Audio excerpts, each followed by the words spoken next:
we have the Volvo back in. It's got a rattle. Something is rattling and jingling when you go over bumps, but I can't find what it is under here at all. I've got that under because I'm going to take the under tray off because I'm going to try and do a gearbox service as well today. But I just cannot find what is rattling. It doesn't sound like a proper rattle. It's like a jingle. I mean, the only thing I can see is this. This is loose, but it doesn't sound like that. It's sort of a high-pitched jingle, like, I don't know, someone's got some little cowbells or something. But I can't find anything on here while it's on the lift that is jingling. So I don't really know. It sounds like it's coming from this sort of the rear end of this corner. But I've wobbled everything about, I've moved everything. I cannot get it to make any kind of jingling noise. So yeah, I don't know what it is. So I'll come back to this in a bit. I'm gonna get this under tray off and see what it's gonna be like to do a gearbox service. Right, so there are many conflicting, well, as I say conflicting, many different gearbox types on YouTube that I looked for, because obviously I've never done this before, so I needed a bit of a research. I've got the printout of the instructions from the service guide. I got that from work, but obviously it doesn't really show you any pictures. But there was that lid there, which I pulled off, and that exposed the airbox. But screwed to the airbox and sealing it up was the ECU. So I've unscrewed the ECU. That's just hanging there. I've unscrewed the airbox, so that's just hanging there. This was clipped to the airbox. And then I'm left with this. But I'm going to blow all this out because that is the fill plug. And I don't want to get any of this in there. Now, I have just cracked it off. Because always crack off the fill before you try and open the empty. Because if you empty it all and then you round that or you can't get it off, you're stuck. So that's now cracked off and just finger tight. But as I say, I want to blast all this out before I take that off. Now, the instructions say about taking off the cooler pipe, which I believe, looking at the run of the pipes, is this one here, which is plastic clips. But I am worried, because if you break plastic clips, being hot and brittle, that might not go back together. So I think, as opposed to doing that, I think we are just going to have to drain it, refill it, drive it, drain it, refill it, etc. Yeah, they say to take this off, let the air bubbles all come out and fill it until that gets to that level and blah blah blah. But I think we're just gonna have to do it a bit of a old school route until I can definitely get one of them clips. I don't want to be pulling this pipe out. So I'm just letting the air compressor charge up so I can blow this out, and then we'll get underneath. All right, so as you can see, that's all cleaned out now, and we've got our plug out. So what I'm going to do now is just go underneath and undo the one underneath to drain. But there is two, and I'll explain that when we get down there. Okay, and here's the drain. You've got one in the middle here. Now this has got a big tube on the end of it. So that, when you open this, if it's over full, obviously it's above the level of the tube, it will run out. If it's under the level of the tube, nothing will come out, and you won't really know how high it is. So you need to get it above to let it to drain back down. So you take this out first, and then take the big one out of a big, I think it's a 17mm Allen, and then you can drain that out. So I'm going to do that now. I've just watched that last clip back, and I think that I explained that wrong, or it sounded wrong. You've got the little one in the middle, which I've just taken out, as you can see is dripping. The big one has the tube on. So obviously, as you undo the little one, if it's above the tube, it will run out. But it will obviously then keep a level. So I'm going to take this one out in a second, and that'll have the tube on, and I'll show you. I think I made it sound like the little one had the tube on, but obviously that would be silly. So yeah, so I'll take this one out and we'll have a look. But that's the little bolt that come out the middle. And here is the other one. So there's your level tube, as I said before. So when it's up to a level and it doesn't come out of that tube, then that's about the right level. And obviously the screw just goes in there and caps that off. So we've got that out, we've drained it out. I've put it into an oil container so I can see how much we've got out. And we only got out just under, well, like 2 3/4 litres. So what I'll do is I'll put this drain plug all back in, give it a clean off. We'll put 3 litres in, run it through all the gears for 10 seconds, and then we'll pull the centre bolt out again, the little centre bolt, and we'll see if any comes out. and go from there. And then we've got 7 litres. So I should be able to hopefully do 2 changes. So that's my plan. So I'm just going to crack on with that now, and I'll show you when I'm done, and we'll see where we're at. Right, I'm going to start the car. Right, start it, and then I'm going to put it through. Oh, hang on, let's turn this off somehow. I'm going to put it through all the gears for about 10 seconds. So reverse.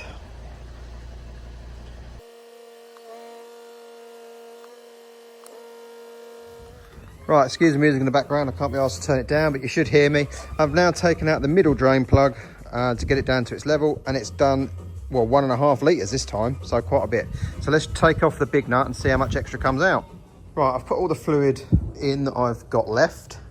I've done that up, although I've just read on the instructions that the last thing to do is actually to put the lid back on. Sorry, the plug back in. So I think I've got to run it up and check the fluid level, get the level right before I do that up. So I'll take that back out and then we'll put everything back together. So yeah, so now I'm going to start it up, run it up, go through all the gears again, plug in the diagnostics, because you've got to get the gearbox fluid to between 50 and 60, and then while it's running, take the center nut out till it's finished running out and just drips, put it back in, put that back on, and we can put it all back together. So right, let's do that. Okay, we've done what it said. We've gone through the gears a couple of times. We're now waiting for the level to go up. The temperature, sorry, it's at 47 at the minute, or 48 now. So we'll let it get over 50, and then we'll lift it up and undo that small plug and see, and let it come out until it starts dripping, and then we're kind of done. So let that go up a couple more degrees and we'll get on. I was going to try and get it to 55 because the guy says between 50 and 60, but we've been at 50, well, we're at 51 now, funnily enough, but we were at 50 for about 5 minutes, so I don't know if I'm really going to wait that long. Maybe we'll let it get to 52 or 53 and then we'll pull the plug, literally. Right, it drove out without any problems. I've code read it and it's all clear. I've reset the gearbox service thing. I didn't do the adaptations because the system warned not to do it unless you've changed components as opposed to fluids, so I've left them as they are. I've isolated stuff that's in the boot because the spare wheel contains the tow bar, the jack, the brace and the towing eye, all of which were rattling against each other inside the spare wheel. So I've isolated all them and wrapped them all up and see whether that is a jiggle and jangle we can hear. But I won't know until I take it for a proper drive. So that's that for now. That was fairly simple. As I say, I didn't do the full swap by removing that pipe because I didn't want to damage the plastic clip and be stuck. So yeah. Right, let's take this home, I suppose. Do you know what? These cars get a lot of stick, but I bloody love this little thing. I've just taken the Discovery back and picked this up. It's a little B-Road Blast on the way home. A little paddle shift, 1 litre turbo. It goes really well. It handles okay. Obviously it's no sports car, but just for bashing around the little lanes. And they're brilliant. I love this little car. Yeah, chuffed. Who would have imagined that my eclectic taste and this is one of my favourite cars? Bizarre, but yeah. If you've never had one, never driven one, give them a go. Have a little go, see what you think. As I say, the little flappy paddles, the 1 litre turbo, it gets a lick on. I'm impressed with them. I love them. But yeah, definitely have a go in one if you can. I've just sawn this again. Is it time to move it on? I don't know. It's had 1 month's use this year. I don't know. I don't know what to do. I love this car, but I just don't use it. Definitely something I need to think about. And this is another one that definitely needs to go. I need to get the key sorted out, but the key man just won't bloody come and sort it out. I don't know why. I think I'll have to find another one. Yeah.